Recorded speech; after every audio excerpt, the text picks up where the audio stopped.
Paz e bem, pessoal. Muito tem se falado a respeito de assédio sexual por esses dias, devido aí às acusações que estão sendo feitas a agora ex-ministro Silvio Almeida, ministro dos Direitos Humanos. O caso tem tomado uma repercussão muito grande pelo peso que esse ministro tem dentro do atual governo. Mas a prática do assédio sexual, infelizmente, é muito comum, tanto em ambientes de trabalho, como de educação, em ambientes familiares e assim por diante. Eu quero falar um pouquinho a respeito das consequências psicológicas do assédio sexual. Mas antes, vamos recorrer aqui ao artigo do Código Penal, que é o artigo 216-A, que define o que é o assédio sexual. O assédio sexual, segundo o Código Penal, ele é definido como o ato de constranger alguém com o intuito de obter uma vantagem ou um favorecimento sexual, prevalecendo-se o agente, né, da sua condição de superior hierárquico, um chefe, um gerente, um ministro, assim por diante. Né, ou também com antecedências inerentes ao exercício de emprego, cargo e função. Muitos pensam que o assédio sexual é só contra as mulheres, né? Na sua maioria, sim, mas não existe aí uma distinção de gênero. As mulheres são as maiores vítimas desse tipo de violência, mas ele também pode ocorrer entre pessoas do mesmo sexo ou em relação a uma agressão ao sexo masculino também. Existem aí alguns tipos de assédio sexual, né? São os dois, pelo menos os dois principais são aquele que é assédio por chantagem e aquele que é o assédio por intimidação. Bom, ele pode acontecer dentro ou fora do ambiente de trabalho, né? Às vezes um ato que pode ser considerado por muitas pessoas como inocente ou pode passar em branco, como uma cantada, por exemplo, também pode ser considerado. Deve-se tomar todo o cuidado em relação a isso. No caso, por exemplo, do ministro, há acusações gravíssimas, né? Acusações, por exemplo, agora que veio aí de uma das mulheres, dizendo que ele chegava a tocar nas suas coxas, levando a mão por baixo da sua saia até as suas partes íntimas. Então, veja a que ponto chegou a acusação. Mas deve-se tomar cuidado com os atos que são considerados mais simples também. E quais são as consequências psicológicas do assédio sexual, que é o que nos interessa aqui nesse vídeo hoje, para pensarmos, refletirmos sobre esse perigo social, um problema social que deve ser combatido, deve ser falado, deve ser refletido. Bom, as consequências psicológicas do assédio sexual, elas são muitas e muito variadas também. E essas consequências vão depender muito aí do contexto, da situação, e da pessoa que sofreu esse tipo de crime. Agora, independente do que aconteça, é importante mencionar que a vítima, ela não tem culpa na situação. Então, temos que parar com esse negócio de dizer que a vítima é dramática, fresca, aparecida, né? Ou qualquer outro sinônimo, né, que possa ser utilizado numa situação dessa para desvalorizar o ato e denegrir a imagem da vítima, invertendo, portanto, assim, o problema dentro da situação. Né? Porque, vejam, pessoal, as consequências psíquicas, elas são terríveis no caso de assédio sexual.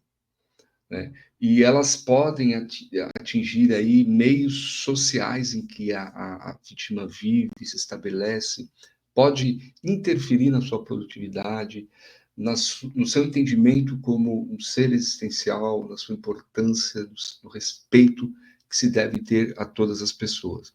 Agora, uma das piores consequências do assédio sexual é a redução da autoestima. As pessoas se sentem nada, começam a se sentir um lixo.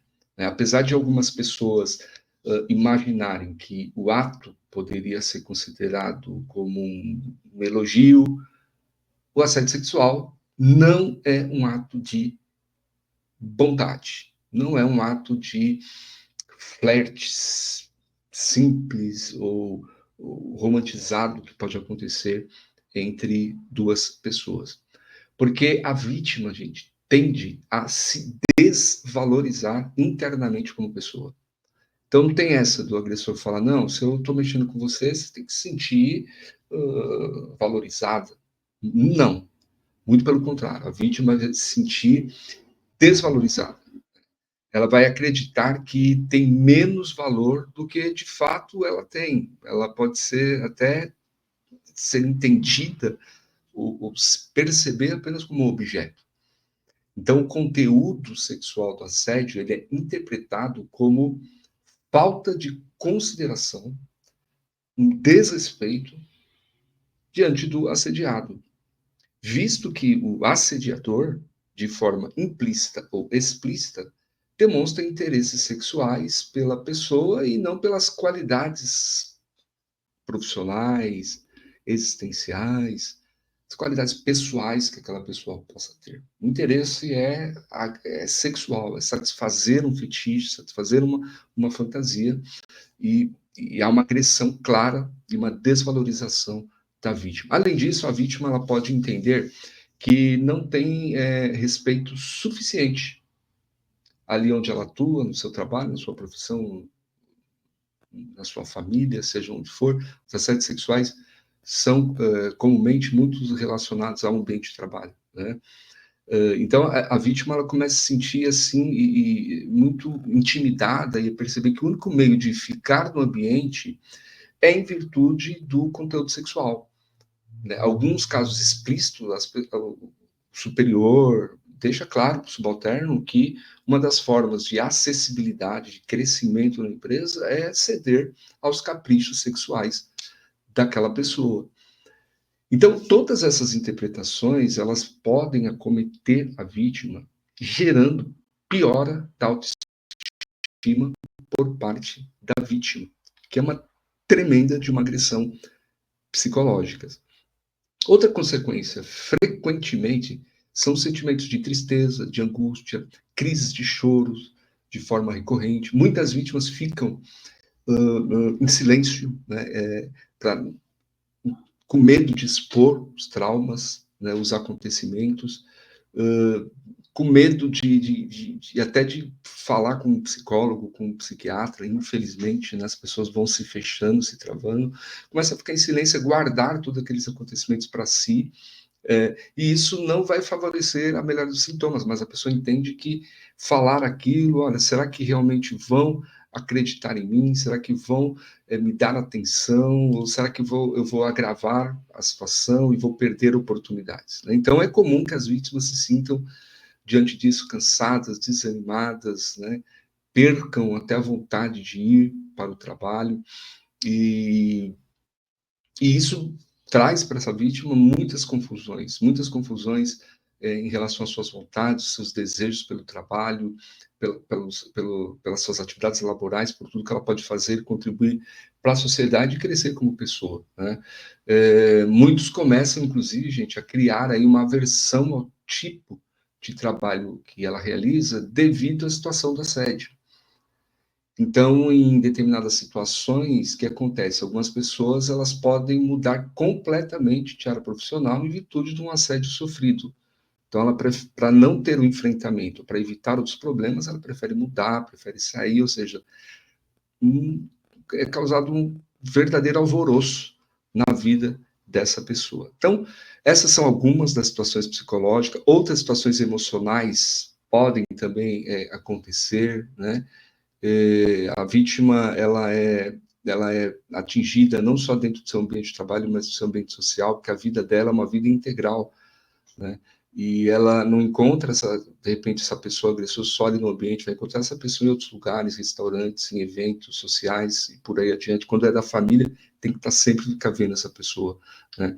Então, infelizmente, essas vítimas começam a apresentar aí uma baixa expectativa de futuro, né, com poucos sonhos, desejos futuros.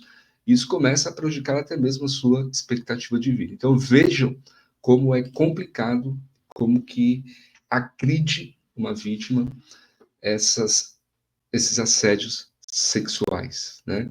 Então, outras coisas começam a vir, né? Falta de concentração, prejuízo de memória, e tudo isso tem um pano de fundo ali o assédio sexual que aquela pessoa sofreu e não soube lidar com aquilo, né? Então, soma-se a isso também estão alguns efeitos biológicos, físicos, por exemplo, a pessoa começa a ter pesadelos, né? Falta de sono, ou somos agitados durante a noite, né? Então, gente, o assédio sexual pode ser um gatilho importante para o desenvolvimento de depressão, burnout, a pessoa começa a abusar mais de drogas, de álcool, e as vítimas usam esse meio, né, como uma tentativa de relaxar, né, esquecer os problemas, não enfrentar aquele problema, ou aquela negatividade que ela está iniciando, né, dentro de um buraco muito escuro que ela não consegue sair dali, né? Então veja que isso pode ser também um gatilho, né, um pano de fundo para que outros problemas venham a acontecer na vida dessas pessoas. Então, quando as pessoas perguntam assim, nossa, mas não houve um exagero do governo em demitir o ministro? Não nos parece que houve exagero nenhum, porque me parece que há acusações antigas que devem ser apuradas e acredito que agiram corretamente. E agora é claro que o Silvio Almeida tem o direito de se defender, mas esse é um problema que nós devemos discutir, nós devemos tratar com muita, mas muita seriedade, né? E o que deve se fazer alguém que teve uma agressão dessa, né? Foi vítima de um assédio sexual, né? Dentro do espectro aí dos sintomas psíquicos, né, relacionados ao assédio, são várias situações e vários desdobramentos, consequências que a pessoa pode ter, né? E o melhor, né, dos remédios sempre é a prevenção e a denúncia imediata. Então, mesmo a gente, diante de tudo que nós falamos aqui, do medo, da situação complicada, constrangedora que a pessoa vive, o melhor caminho é denunciar, é falar, buscar uma pessoa de confiança, ou ir nos órgãos públicos, ou conversar com o seu terapeuta, falar com ele. Alguma coisa precisa ser feita. Então, é fundamental que, quando você sofrer um assédio sexual, sendo vítima, você diga não de forma explícita ao assediador, né, explicando que você não aceita esse tipo de atitude. Outra coisa que você deve fazer é comunicar de forma imediata ao seu superior hierárquico, ao superior que está acima daquele superior, se for alguém da área de gestão que esteja te assediando, denunciar aos órgãos competentes, conte essa situação para algum amigo, algum familiar, busque uma rede de apoio, que isso é fundamental nessas situações. Você pode ligar também no 180, que é o Central de Atendimento à Mulher, você sendo mulher, né? E é um serviço atualmente oferecido pela Ouvidoria Nacional dos Direitos Humanos do Ministério da Mulher, Família e Direitos Humanos. Então, é um canal muito importante, como eu disse no começo aqui, a maioria dos casos que nós vivenciamos e até que cai na mídia são agressões a mulheres. Então, está aí o 180 como uma opção. Solicite apoio à saúde ocupacional da empresa, procure ajuda profissional como psicólogo ou psiquiatra, caso apresente sintomas que nós colocamos aqui, e guarde todas as provas possíveis do que esteja acontecendo, dessa atitude, dessa agressão, para uma posterior comprovação. E importante, ao terminar esse vídeo, é dizer que a vítima não é culpada. A vítima não é dramática, a vítima não quer se parecer, a vítima não é fresca. A vítima é um ser humano e ela merece respeito em qualquer hora e em qualquer lugar. E você? Como que você encara esse assunto? Você já teve alguém na sua família ou você mesmo já sofreu desse problema? Se sentir à vontade, comente aqui nos comentários.